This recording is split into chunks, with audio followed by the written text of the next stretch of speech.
Hello everyone, welcome back to another video here. So, Oh, I have here good old Matrix 11 here for y'all. That is this episode section. All preparations are complete. I believe these actually have the most amount of outfits in a section, I believe. Because 807 only has like two, it has three, I believe. Abyss LeVar, Altesse LeVar does not have any. Abyss only has one. But Matrix, I believe, has like four? I want to say, and that's including the quest that will be in the next episode of Matrix 11. So, kind of how I'm splitting up Matrix 11 is, first, obviously we're going to have up until a little bit after the Stalker boss. Basically, we're going to go up to the second boss. We're not going to fight him in this episode, but in the next part, it will start with that second boss, continue, and then I will include sections where I have to go back to Wasteland as well, because there's an outfit named La Vie en Rose, which we cannot actually do until we have gotten to the Great Desert, which you do by getting past Matrix 11. And but Great Desert will also hold the last fishing spot. Again, you only really need 3 fishing spots. You just need the one in 807, the one in the 2 that are in the Wasteland, and then the last one being technically your first and last one being in the Great Desert itself. In the Great Desert episode, we will be finding a lot, and I mean a lot of outfits and shit. One of which will be requiring a boss or two, you know. I will be showing there also the ending to Kaya's quest. So the woman at Sister's Junk. I will be showing the end of her quest. I will not be showing the end of Enya's quest at all. Mostly due to the fact that, you know, I don't find it particularly interesting. And the ending of that quest to me is a little bit arbitrary. I'm not necessarily a huge fan of it, but also I feel definitely Matrix 11. You'll definitely notice some things here and there. It definitely seems a little Cthulhu-esque, you know, with the tentacles and shit. I am gonna give y'all a warning. There's several body horror-esque moments in this area. But we're just gonna wait for the elevator here to go down and everything. And then after that, there aren't too many cutscenes in Matrix 11 necessarily. So y'all just have me in the background here, babbling every so often. Also, I forgot to change the drone's skin. I hate this one, honestly, but I believe I used it for some other reason. It became one, yeah. But I think I maybe used it for a thumbnail or something like The that. subway I don't really moves people remember. around the city using a But wet don't worry, I box will be system. changing it back to the Alright, rabbit. Well, it used to do that. In Matrix 11, we will also be finding one of Adam's last outfit or whatever. So Adam has an outfit here. Lily's next one is her last one, I believe, is in the Great Desert, and then the drone's last outfit is in Spire 4. So they are sort of staggered areas. So like the first drone one you find is in 807. The first 2 you find for Adam and Lily are both in Wasteland. Then you find one, this is Adam's last one in Matrix 11. Lily's last one in a Great Desert. And Adam and the drone's last one in Spire 4. Which I do like the one he won the most. I'm kind of hoping that it's blue and black, similar to how the color changes are in, for the outfits for the Spire 4. At least that I used. But here we actually have a pair of earrings here.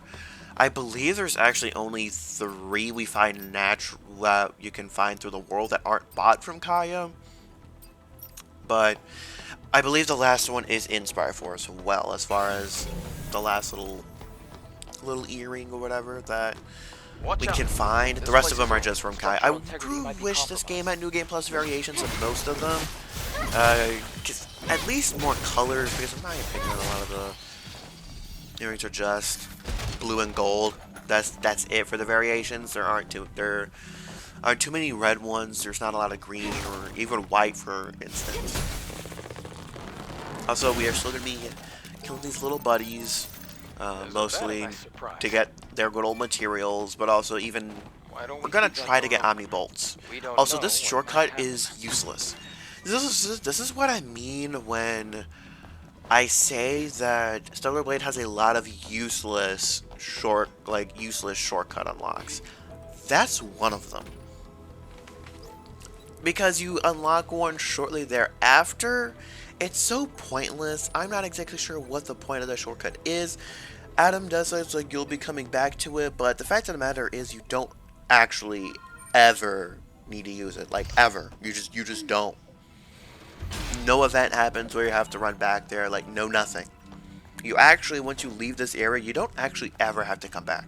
Even for a side quest. I'm going to assume this is in reference to some of the cut content that was in the game. Because in case I don't know, there is actually a decent amount that was cut, and you can kind of tell playing through the game where there's sort of loose things. Also, we're going with the orc outfit here, since I actually use this a surprising amount of the time for Matrix 11. And most of the outfits that I actually like are in the Great Desert. That I actually want to use are in the Great Desert and in 8x9, so we'll just use the Orca one for now. I'm not a huge fan of these enemies in particular. They do tend to be quite tanky. Also, tracking gets a little bit weird with the little guys on the ground. This is also a little bit of a minor issue, and this is the shortcut that actually matters here. The shortcut actually matters if you want to go through this area again, which there is no reason to. Actually, I think there is actually a side quest that needs you to go through here specifically. How about you go up and take a look around? Now that I think about it. But we're going to try to ambush these guys as much as possible. But one of my slight issues is with enemies that are too low on the ground, unfortunately suffer the issue of the sword. Some sword swipes not being able to hit them. That being said, though, again, it's a minor issue because you can't shoot them. The only problem I see is, well, if they spend too much time on the ground, they will start finding another body to inhabit, and at that point, you're kind of fucked. Because they essentially go right back to full health. And I will be trying to locate a lot of the bodies and everything. Again, mostly just to progress Lily's bar. It's kind of random, like some bodies will progress Lily's bar, but also some won't. It doesn't make much sense. I tried exploding the barrels, but it didn't kill, like, any of them. I should have done it at a distance, honestly.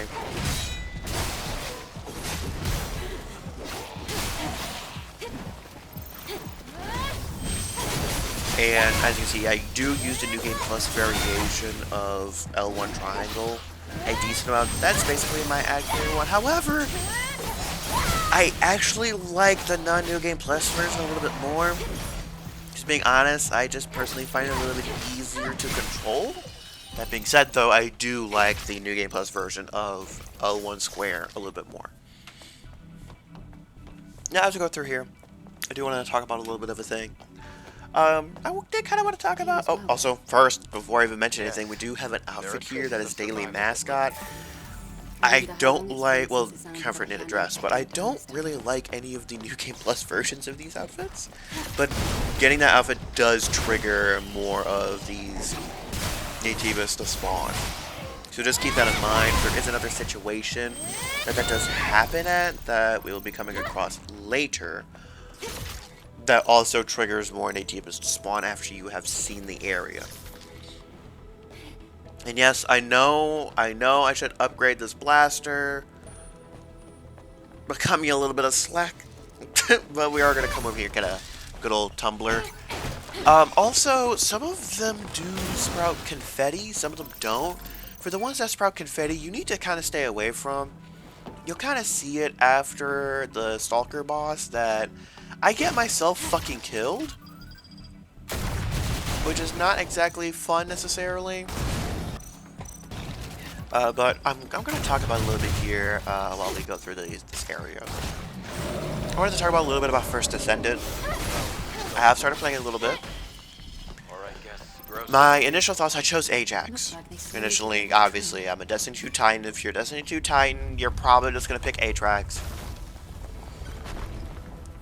Ajax feels more defined as a Titan, but also, like, Ajax's defensive capabilities are fantastic. His offensive capabilities with the skills are dog shit. Like, ugh, yikes.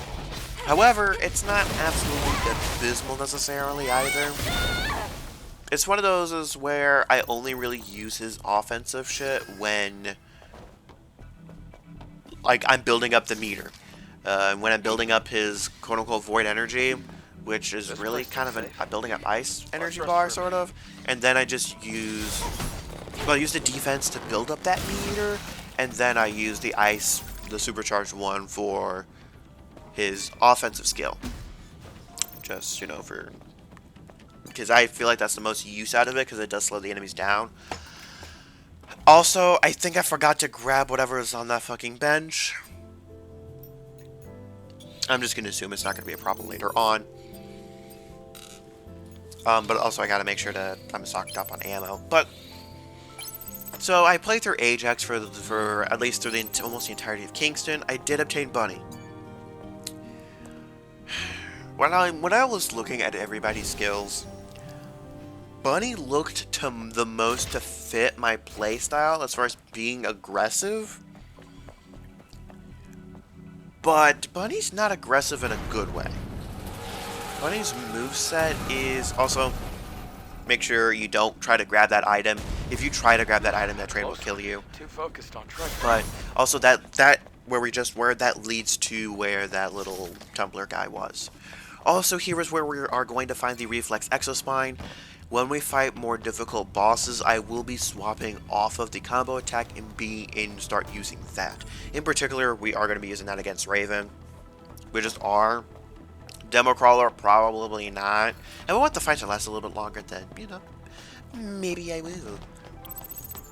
But, so, as far as, also make sure you go back here. This body is very important, because it gives you a code. Let's store the code. Careful not to lose it. But Bunny's whole shtick is, like, I actually like the gunplay. I actually genuinely enjoy the gunplay for First Descendant. But Bunny makes it to where you don't really interact with the gunplay very much, which is I'm not necessarily a huge fan of. Essentially, how her playstyle sort of works, as far as I can tell, is you want to be full blue meter, then use two skills together to build up an electric meter, and then feed that electric meter into one of two moves, either a beam thing or an electric ball. But she's extremely weak, and I found myself dying a lot with her. Like, I hadn't died once with Ajax, but with her I found myself dying fucking constantly, because it took me so long to figure out how she properly works. So I'm not a huge fan of Bunny. I don't see why everyone thinks she's the absolute best. I just don't. I know a lot of people said that she's a nuking character, which is fine, but I think an S tier character should not be niche. Like, as this is coming from, I'm saying this mostly because of fighting games and everything, because certain fighting game characters can be really, really OP, but it requires, you know, a lot of skill to use. Like, I think DBS Broly is extremely strong with people that know how to use him. Same with Janemba players. However, are they both S tier characters? No, they aren't. Like, if a character needs to require a lot of skill in order to be super strong, that doesn't make them OP. Like, what? Like, trying this to Destiny 2, I don't think that, you know, Let's open the box. the Strand thing back in the day with the 1-2 punch Strand Titan, it required a lot of skill. That doesn't make it OP. Like, yes, it could elite the fuck out of bosses, but it required actually a lot of skill in order to pull that off successfully. Like, even as a Titan main, I never really attempted it, but There was I fusion drive would not be able to upstairs. do that. Shall we go? Like, that doesn't make it OP. Yeah, well, you have things like, well, Warlock, that was, like, actually OP and required no skill to just plop down. Like, what? But, in my opinion, Bunny's not that strong. She's strong if you know how to use her and feed into her, but she's not an S tier. I would put her at B at best because of her low durability. The fact that I think she works well with other teams, but I don't think she works that well at all by herself. I think she works well with other teams, though, because other characters like Ajax and stuff can take aggro, or can share aggro, so she doesn't necessarily take all the fire. That's my opinion. I think that's also her purpose as well. I can also see some tough-looking nativas. But Leave it to me. after looking at people's characters' movesets and characters that have ultimate additions, I think I'm just gonna go with Viessa. I think I just am. At least until I get. The only issue I have with Ajax is his offense, and I want a little bit of offense and defense, and Viessa might help with that. I know she's considered to be one of the worst characters, but her moveset might fit my playstyle. Thankfully, a lot of the Descendants definitely are not necessarily bad or good, but mostly what fits your playstyle and what does not. Also, honestly, this is kind of because, okay, for context, I have played OG Halo when I was at a good friend of mine's house when I used to go over there a lot. I have played it. This game actually reminds me the most out of OG Halo. Like, it was the first time that I was playing something, I was like, huh, this kind of feels like Halo. I don't know if that's a good or bad thing. Even graphically speaking, it's not particularly fantastic. If you are on PC, I have a 3070 Ti. I kept running into frame issues. I would suggest unlocking the frame cap. Things that help. Unlocking the frame cap. I would actually suggest keep motion blurring on, but turn VSync off. And turn your shaders down to medium. Don't have them high, just turn them down to medium. Make sure your ray tracing is off as well. But yeah, it's kind of an intensive game for my PC personally, but The road ended. but on PS5 it runs pretty well. There are some frame spikes, but I'm pretty sure that's mostly due to server instability, which I guess they've already announced they're going to give server instability too. Also, not a huge fan of the fact that, well, ultimate characters and all characters can be bought with just, Are you sure about this? they just One be wrong straight up step bought and with it's money. I'm fine. I just don't like that necessarily, but all characters in the game can be obtained for free, which I'm perfectly fine with, you know. The one thing that I'm a little bit skeptical of is it feels like this game should have had a price tag on it and not have just been for free. I don't know, because I was trying to figure out, like, how the fuck do you monetize a game like this? I'm going to guess, like, DLCs, Eve, whatever you do, don't look down. and which can be interesting, but I just feel like this game should have been sort of like Helldivers and costed something at the beginning. And don't worry, I will be discussing Helldivers in a second. But I don't know. But however, that being said, in order to buy the efforts or whatever, you do have to. So it costs about like $80 of IRL money. So like, it's definitely one of those things where it's like, if you're like, oh, fucking whale. In case you don't know what a whale is, whales are people that are wealthier and spend a fuck ton of money on games. And that's what whales are, things that gacha games rely on. They don't rely on your average player, because if it relied on your average player, Genshin would be doing terribly right now. But they rely on whales in order to, you know, make a lot of money off of them. So, and also this First Descendants has a battle pass, which is a little bit strange. It seems. My only issue with First Descendant is it seems to lack much of an identity, because the whole skins and season pass system really seemed like Call of Duty. Like, I was getting heavy COD vibes, And however, the gameplay and graphics and shit remind me of Halo. But it's just I a have a little, bad feeling about it's this. just a little There's no other way. in my opinion. And Helldivers has lost a lot of its community, Oh, which I predicted. Because I was telling Torchic, I was like, yeah, some games are going to start to, a lot of these games that come off with great premises but have no staying power are going to start struggling. And the two games that I named specifically were Helldivers 2 and Palworld. I think Palworld will have a resurgence again once it releases another update. I think Palworld benefits heavily from not really being a live service game. I think that is its main benefit, in my opinion. It's not exactly a live service. So I think that's where Palworld really strives. And I think Palworld does have a little bit of staying power, honestly, since Pokemon is such... let's go. Let's go. Like, basically it's been the same fucking game for ages now. Almost with zero innovation. And Helldivers 2, in the meantime, it's basically, from what I have heard from other people, it's basically the exact same game. And I think the reason why the games like Destiny 2 has stayed around for so long is because of things that all of these live service games have lacked. A massive absolute end game activity to take all your best gear in. Like Destiny 2 has raids and dungeons, you know, but no live service games have really come out with an activity like that necessarily. Warframe has stayed alive for so long because they actually listen to their fan base. They actually listen to the player community.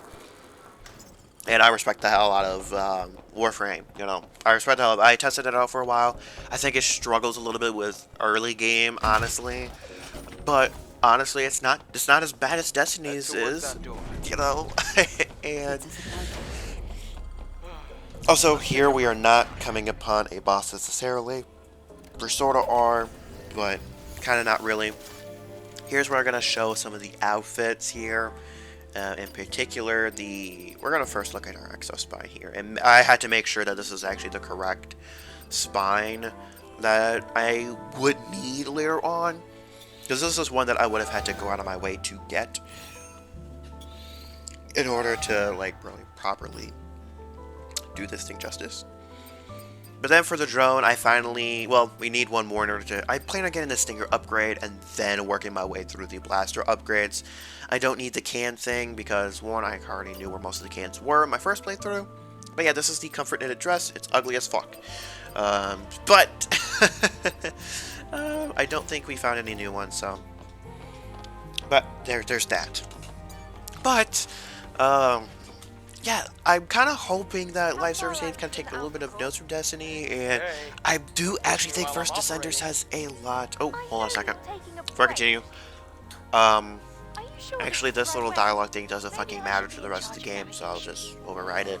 But basically, I think First Descendants really has a perfect opportunity to release a massive super end game activity that is for, like, you need a team to clear it. And I think, and where team composition actually matters somewhat.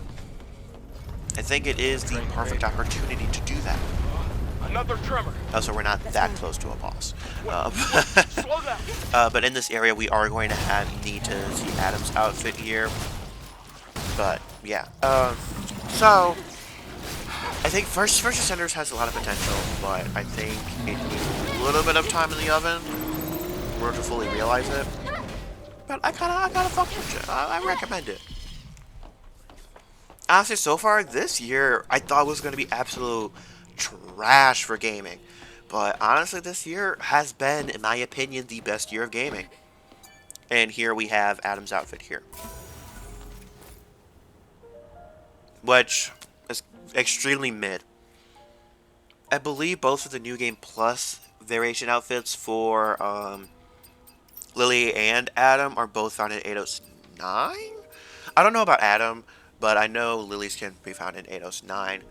Don't worry, I will be... Well, we will be getting there when we get there, sort of situation.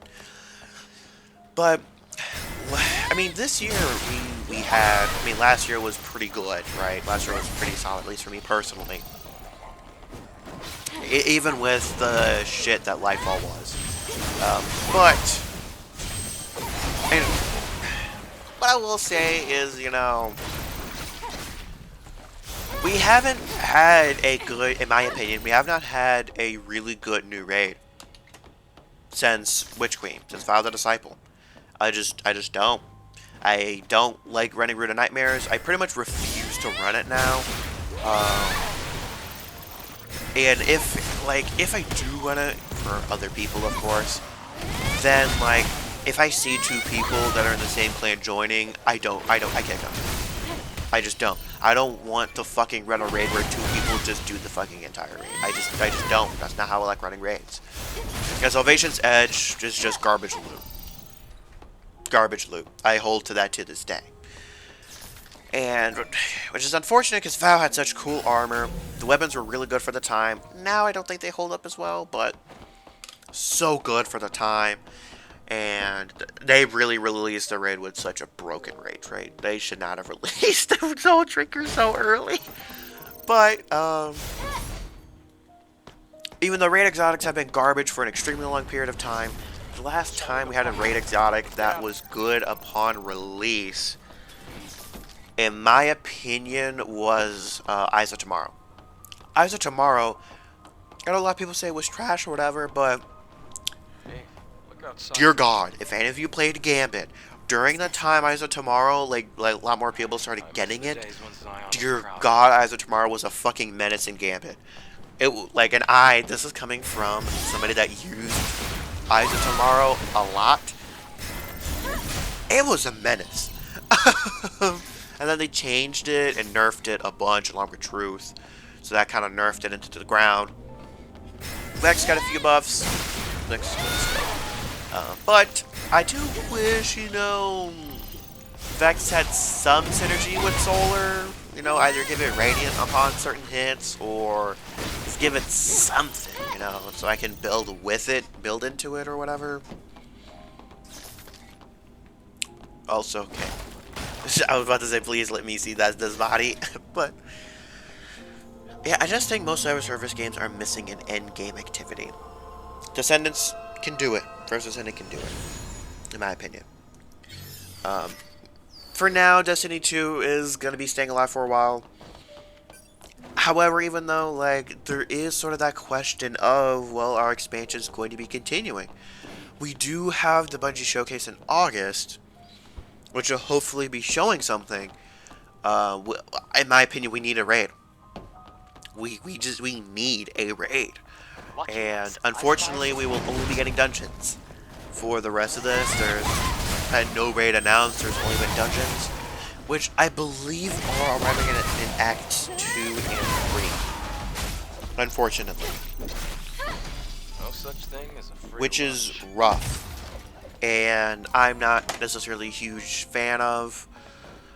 Which doesn't give me much of a drive to play Destiny 2, because I play most of the time for the raids. Like, normally now, I would be running Salvation's Edge a lot, but I just don't care. I don't care about the loot. I don't care about, like, I don't even care about the mechanics. I don't care about the Witness fight. I actually have seen the Witness fight. You know, didn't see the previous part. I have seen the Witness fight. It's mid as a, visually speaking, he looks like he's from a fucking letter. He just does. And, which is kind of unfortunate, but what are you gonna do?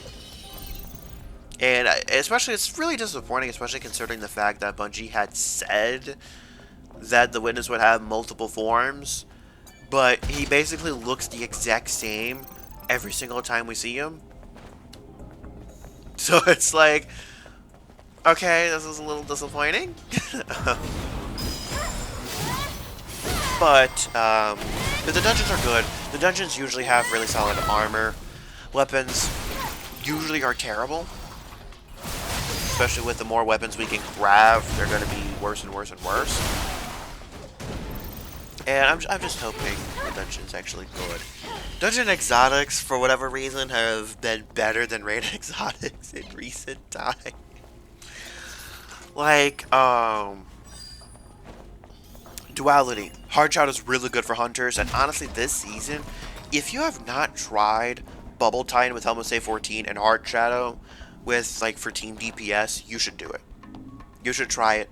It actually is extremely good, and you really should have a bubble user with Helmet Save 14 using Heart Shadow. That's honestly really damn good. Heart Shadow though is more geared for hunters. Hunters benefit the most from using Heart Shadow, and I really love my build with it. Now, other than Heart Shadow, you know, we had Rune of Nightmares, which Condition Finality is too niche in my opinion. I hate the exotic. I think it works a lot better with Prismatic, so it's decent now. And I will say Vow of the Disciples had a trash rate exotic. Heart Shadow was a good dungeon exotic. Rune of Nightmares, not a great exotic. Ghost of the Deep, fantastic exotic. Oh yeah, and you also had Spire of the Watcher before Rune of Nightmares, which Hyrcanese was great for certain seasons, but now it's pretty solid still. I wish it was more anti-barrier, but you know, oh well. Naturally anti-barrier without needing the extra shit. However, then you had Navigator, which was really good. Then you had, what was after Ghost of the Deep? Oh yeah, Warlord's Ruin, Buried Bloodline, super good. And now we have the linear from Salvation's Edge, and it's like, Hey, wait. great for Warlocks, because Warlocks feed into Threatlings, but not for, Yes, you know, I heard it. people that don't feed into Get Threatlings. ready. Like, Tines benefit the least from Threatlings. We are Warlock Hunters, both can create them easily. So here we have the Stalker boss. He is in the demo, but I'm just kind of gonna let y'all see this boss fight for what it is.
Fantastic finish.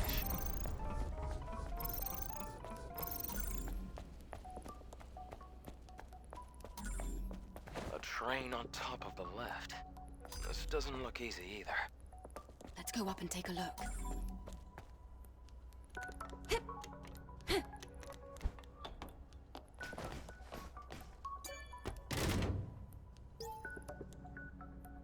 I think that lift was probably used to clean the train cars. How about we use the control panel to go across? The exit's on that side.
I'm detecting a core signal coming from below.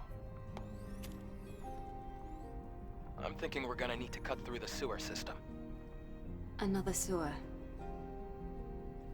I'd like to avoid getting wet. This transportation network was built on top of the sewer system. If you don't like it, we can always find another way. What was that sound?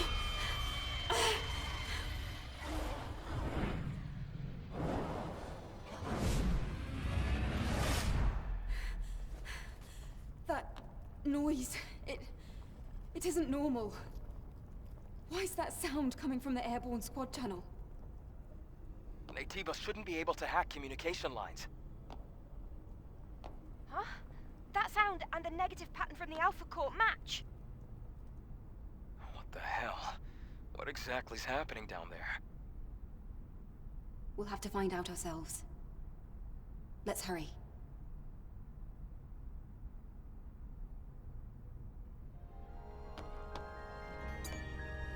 Alright, and I am back here.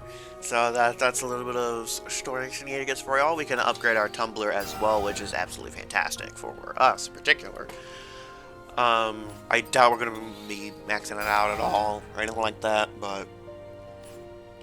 I mean, also, I'm not necessarily too hard-pressed if we miss a body or two. A body core or a beta core or two, especially about beta cores. I don't care about beta cores. But... because we will be able to find them in the New Game Plus 3, so just keeping that in mind. But we do have a little bit some interesting stuff happening. For now on, I am going to be speaking throughout this very intermittently. Oh, Meanie. What? You were the one that interrupted. Stop. We've got to focus.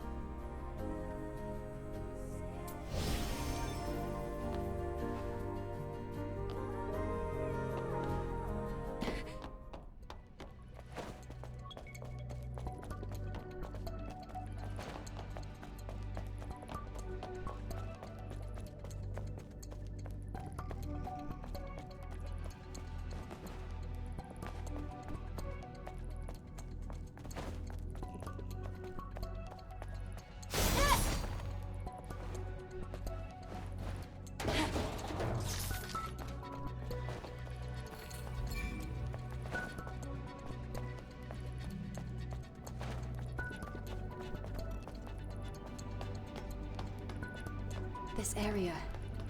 What? We can go left? Or down that ladder?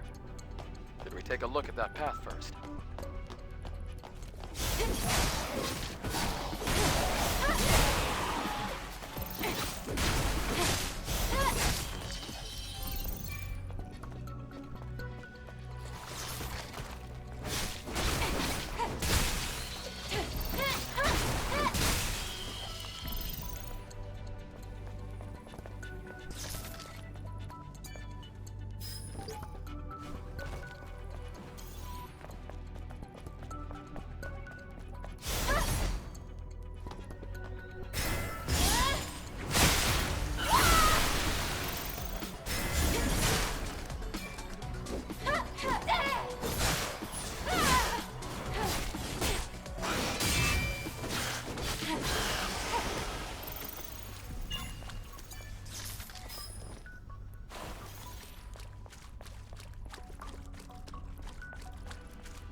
Alright, and here, again, we have a, there are a bunch of Naytibas that are going to spawn in a room that is kind of hiding behind after Found you it. open this. Now let's go downstairs. Oh, well, we already dealt with it, but in here is an outfit.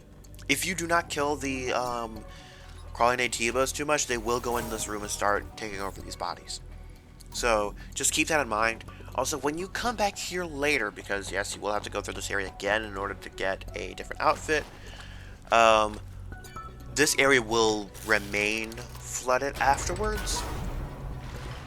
Also, something I will mention here. If you prefer parrying in this game, you should definitely still go after Beta. Should be your main focus. Beta energy should be your main focus. However, if you do like dodging more often and are more comfortable with perfect dodging, at that point go with burst skills more. Like lean more into burst more.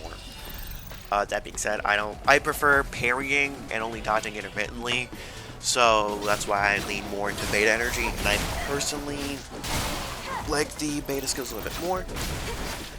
But, burst, again, you can definitely lean into it a whole lot more. Because, and even honestly, it might be even better if you lean into the buff that burst gives you, and that's the only thing I use burst for. But you can definitely lean to it a little bit more, increase that burst, you know, do all those shenanigans.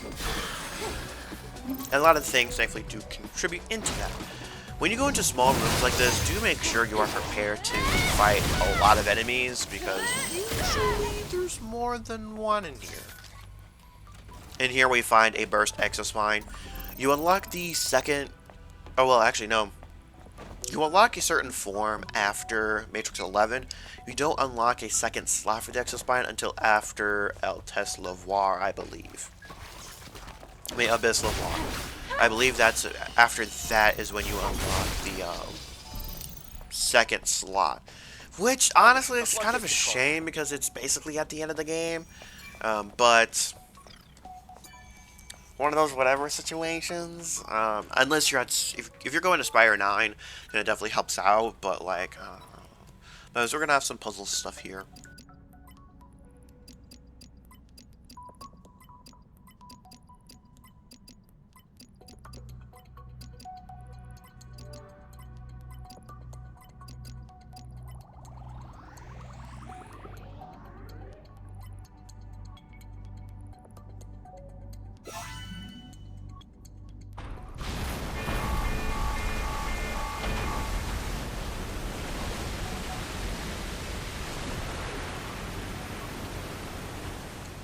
Hear that?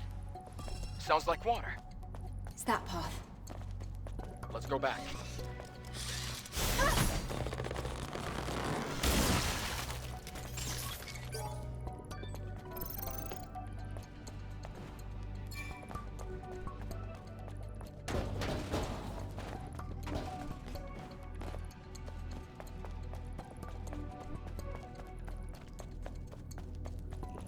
Well, it's flooded. I expected as much. Can you get to where the hazard lights are flashing? More swimming.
It's like we're just going around in circles.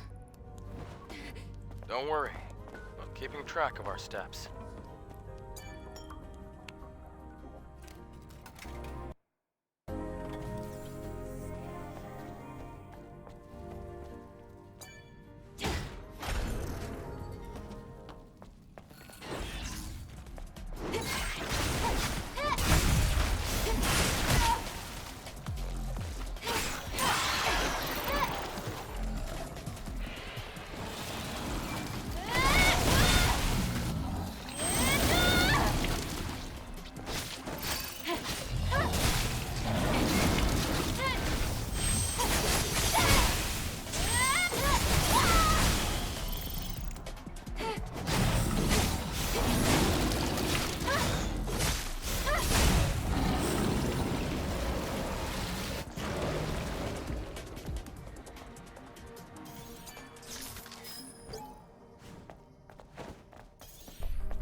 contaminated a non-living thing. Are the Naytibas going through a change?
Always glad to see this one.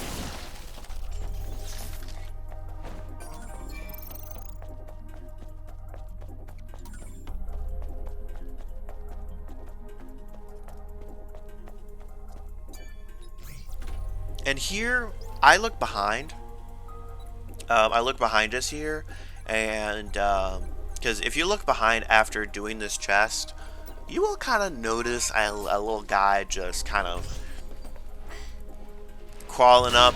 And actually, if you are fat, well, it's kind of strange, because most of the time you will just automatically try to attach to that body, but that time, for whatever reason, he started crawling towards me.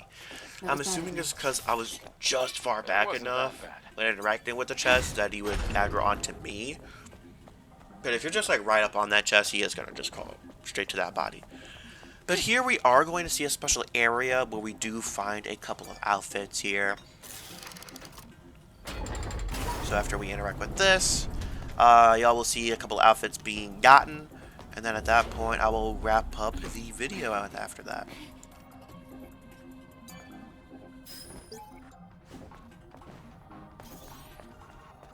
I can feel warmth from this place. There's evidence that survivors were once here. I wonder, what led everyone to stay in a place like this? All I know is that we're the only ones here right now.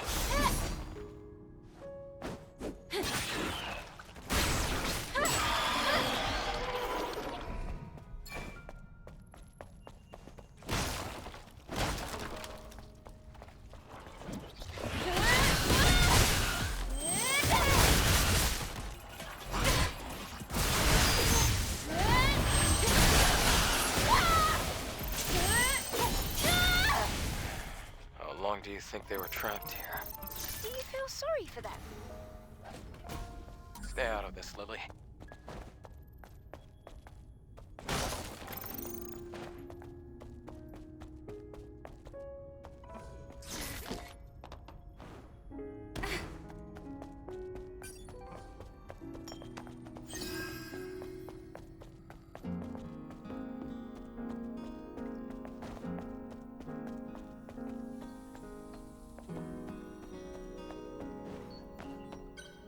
Just as I thought. Groups of survivors were set up here.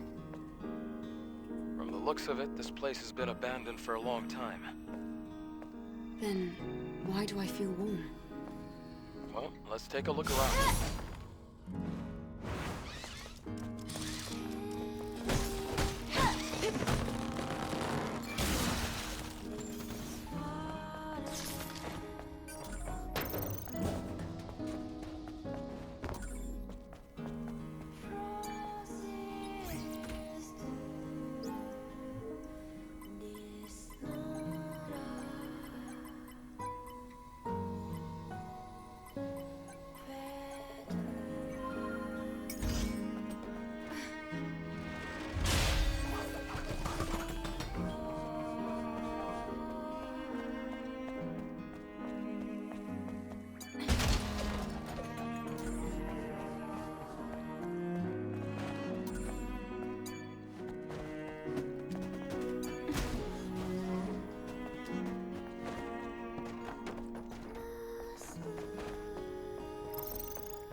That medicine for sun disease.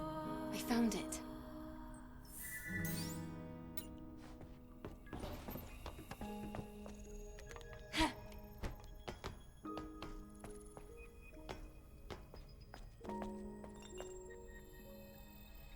A doll without an owner.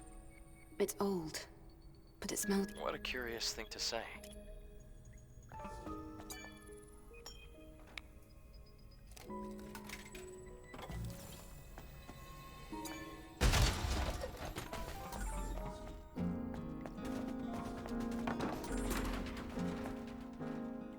This says... It's a place to honor the dead.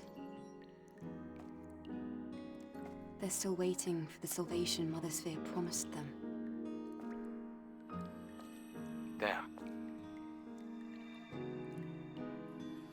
I want to send the memories left here to Mother Sphere. That's where they belong. I'll help. Me too, me too. Thank you, both of you.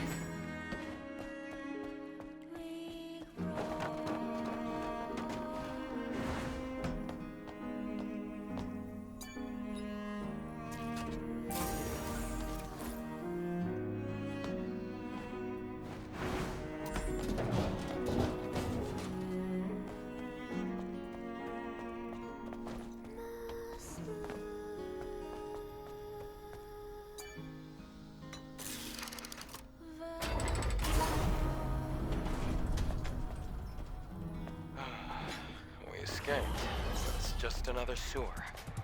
It's like a Matryoshka doll. A matri what now? What are you saying?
Eve, over there. It looks like this old generator still works.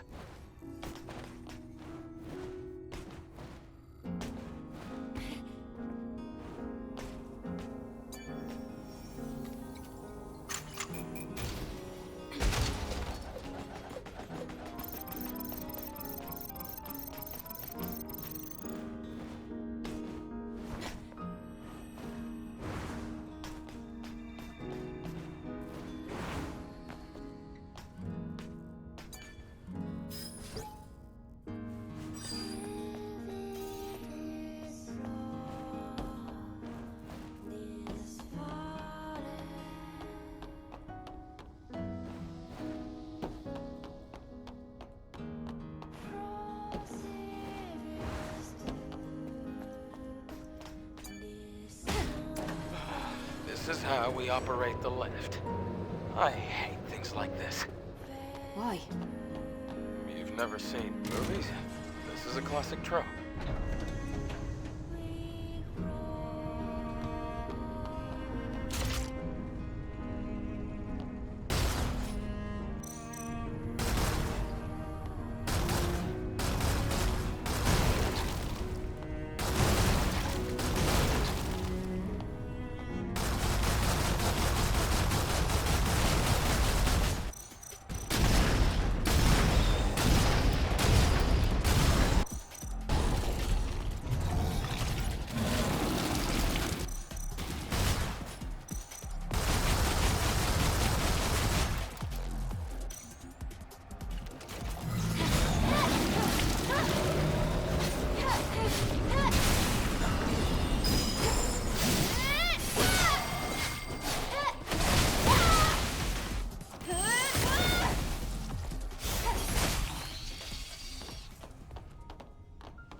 Let's try using the lift again.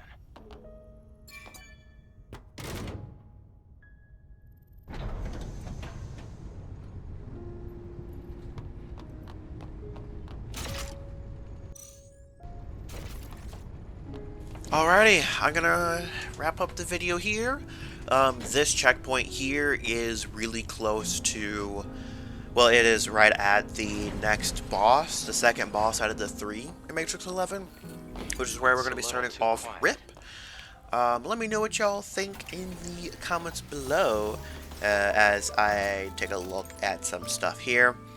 Again, I will be getting a lot of these outfits or whatever later on, but for now, I'm just not going to worry about them. On that note, let me know what y'all think in the comments below, and I will catch y'all on the flip side.